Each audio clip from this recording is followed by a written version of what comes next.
आज मैं आपको एक भक्ति कहानी सुनाने जा रही हूँ। एक गांव में भोला नाम का एक व्यक्ति भगवान राम का भक्त था। वह दिन रात राम नाम जपते रहता था। जो भी मिलता था उससे राम नाम की महिमा सुनाने बैठ जाता था। गांव वाले उसे बहुत मानते थे, लेकिन उसकी पत्नी उससे बहुत दुखी रहती थी और हमेशा उसे डांटती रहती थी। भोला गांव में एक हलवाई की दुकान चलाता था। वह बहुत मेहनत से मिठाइयाँ बनाता था। उसकी बनाई मिठाइयाँ दूर दूर तक लोगों को बहुत पसंद आती थी। कुछ लोग उससे राम राम करके मुफ्त में मिठाइयाँ खा लेते थे। उसकी पत्नी ने कहा, तुम इतने सीधे हो कि लोग तुम्हारे फायदा उठा लेते हैं। भोला बोला, मैं तो प्रभु राम का नाम लेकर मिठाइयाँ बनाता हूँ। कुछ लोग खरीद लेते हैं और कुछ लोग प्रसाद समझकर खा लेते हैं। लेकिन उसकी पत्नी बोली, लेकिन राम के चक्कर में नुकसान तो हो ही रहा है। भोला बोला, तुम्हें पता है राम जी के नाम से जो मिठाइयाँ बनती है इतनी स्वादिष्ट बनती है कि ग्राहक को बहुत पसंद आती है। सुमित्रा इसके इस स्वभाव से बहुत दुखित रहती थी। एक दिन सुमित्रा की एक सहेली उससे मिलने आई। सुमित्रा बोली, बहन, मैं तो अपने पति से बहुत दुखी हूँ। वे तो कुछ समझते ही नहीं हैं कि दुकान कैसे चलती है। सुमित्रा की सहेली बोली, एक काम कर, तुम खुद से दुकान संभालना शुरू कर दो। उनसे तुम कह दो कि मिठाइयाँ वो बनाए, अब मिठाइयाँ बेचने के काम तुम करो। ऐसे में नुकसान नहीं होगा।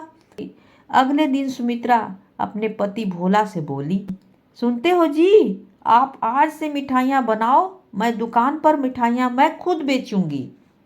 भोला बोला, ठीक है, जैसा तुम चाहो, लेकिन दो बातें याद रखना। एक तो कोई भी ग्राहक दुकान से वापस नहीं जानी चाहिए, और दूसरा सबसे पहले भगवान का भोग लगाना। सुमित्रा दुकान पर बैठ जाती है। वह पूजा करती है, भगवान का भोग भी लगाती है। उसके बाद उसके पास ग्राहक आने लगते हैं। पहले के दिनों की तरह उसकी मिठाइयाँ खूब बिकने लगती है। तभी एक बूढ़ा आदमी दुकान पर आया। सुमित्रा बोली, बाबा क्या चाहिए? बूढ़ा आदमी बोला, बेटी, मुझे एक मिठाई खाने का मन कर रहा है, लेकिन मैं खरीद नहीं सकता हूँ। सुमित्रा बोली, बाबा, बिना पैसे की मिठाई यहाँ नहीं मिलती। मेरे पति पहले ही बहुत नुकसान कर बैठे हैं, अब यह सब नहीं होगा। बूढ़ा आदमी बोला, कोई बात नहीं है बेटा, वो जो राम जी को भोग लगी मिठाई है वही मुझे दे दो। उसे तो तुम बेचोगी नहीं, भगवान का प्रसाद समझकर दे दो।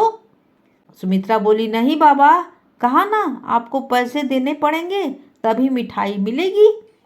यह सुनकर बूढ़ा आदमी वापस चला जाता है। शाम के समय जब भोला दुकान पर पहुंचा तो देखा भोग की मिठाई रखी है।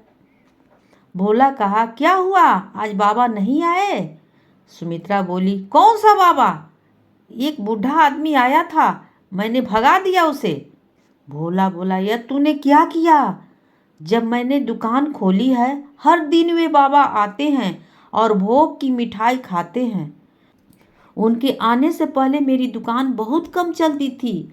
जब से वे आने लगे, शाम तक सारी मिठाइयाँ बिक जाती है।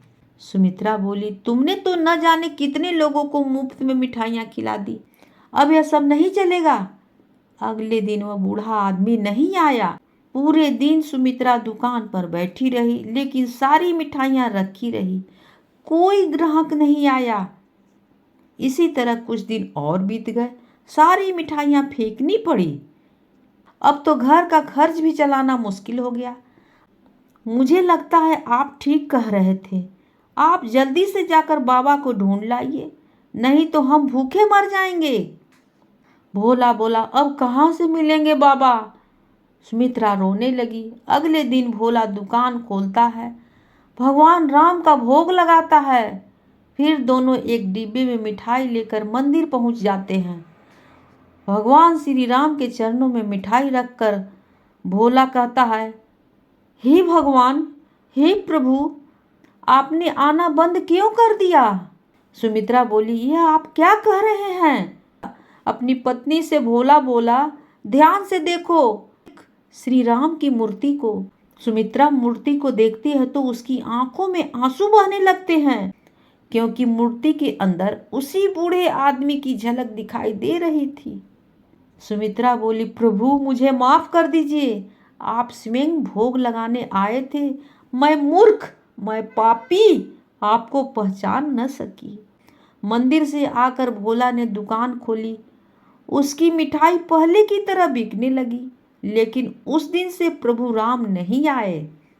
अब भोला और सुमित्रा सुबह सुबह दुकान खोलते ही भगवान का भोग लगाते, उसके बाद दुकान के बाहर खड़े होकर मिठाइयाँ आने और जाने वाले को बांट देते। उन्हें आज भी इंतजार था कि शायद प्रभु किसी और वेश में आ जाएंगे, लेकिन वे नहीं आए और भोला और सुमित्रा उनकी हमेशा प्रतीक्षा करते रह गए कि राम कब आएंगे, भगवान कब आएंगे। उन्हीं की याद में उन्होंने अपना जीवन बिता दिया। कहानी होती है समाप्त।